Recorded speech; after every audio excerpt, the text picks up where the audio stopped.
Our story dealt with one of the country's most beloved institutions, the Peace Corps, and how, in effect, it betrayed the volunteers who had thought so highly of the Peace Corps and gone there as volunteers around the world. One was murdered, many others were sexually abused, raped, and the Peace Corps did not stand by them. We're the Bachelor Marche. My Marche. How are you? One of my students said, Why would anyone want to kill Kate Pusey? Evening, how are you? Hi! It seemed the vivacious 24-year-old Peace Corps volunteer from Atlanta had nothing but admirers in the village where she had been assigned in the African country of Benin. We first heard about it from the parents of the young woman who was killed in Africa. She had learned from her young female students who she'd organized in this small village in Benin into a girls' club and tried to empower them and teach them how they can come forward and stand up for their rights. And they began to tell her about another Peace Corps employee who had been abusing them, had been forcing them to sleep with him. Some of them had borne his children. She decided to blow the whistle on him. She says, for obvious reasons, it's important to me that I remain anonymous in this situation. Kate was in her unguarded home in the village on the night of March 11th, 2009, confident she had done the right thing, trusting the Peace Corps to keep her role secret. They did not.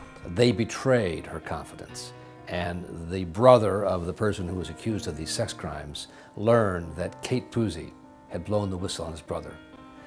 2 days after the message was sent to Peace Corps headquarters, she was killed, her throat slashed while she slept in her village, in her home there. And they told you she was dead, she had been killed. She'd been killed. Yes. And did they tell you? Nothing else. No detail. The parents of Kate Pusey learned only that she'd been murdered in Africa.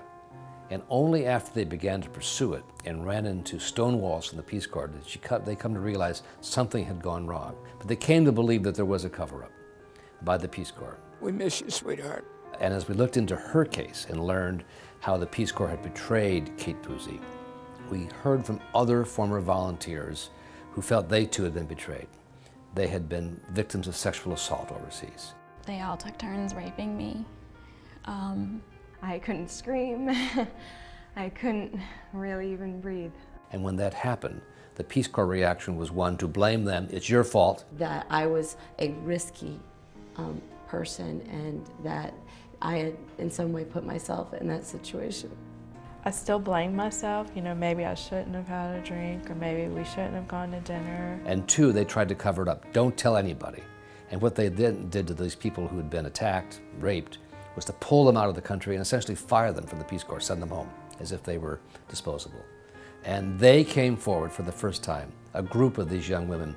Some of them had never even told their boyfriends or their families what had happened. For many, it was liberating. Their secret was no longer a secret. The sense of shame that the Peace Corps had imposed on them disappeared, and they felt empowered.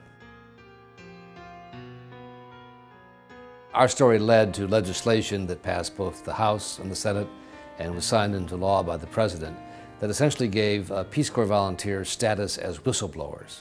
Until that time, because they were not paid employees but volunteers for the government, they didn't have official whistleblower status. So there were no protections for them to come forward when they saw something going wrong.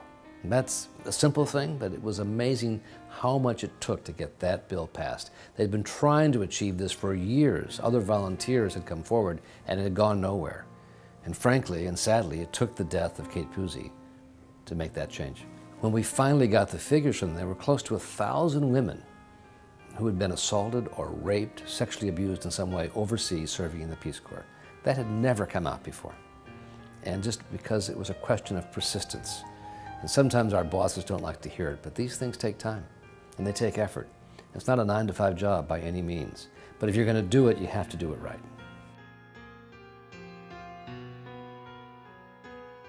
Follow the story wherever it goes. Be prepared for the government and vested interests to fight you, to oppose you in a variety of ways. I guess you have to have almost a low tolerance for injustice. And that's what I felt here, like these women got a really raw deal. And Kate Pusey lost her life because the Peace Corps, which was a beloved institution, President Kennedy created it as a way to send the best of America overseas to show what we are. And somehow, over the years, they lost their way. You want to be there and give voice to people who don't otherwise have a voice.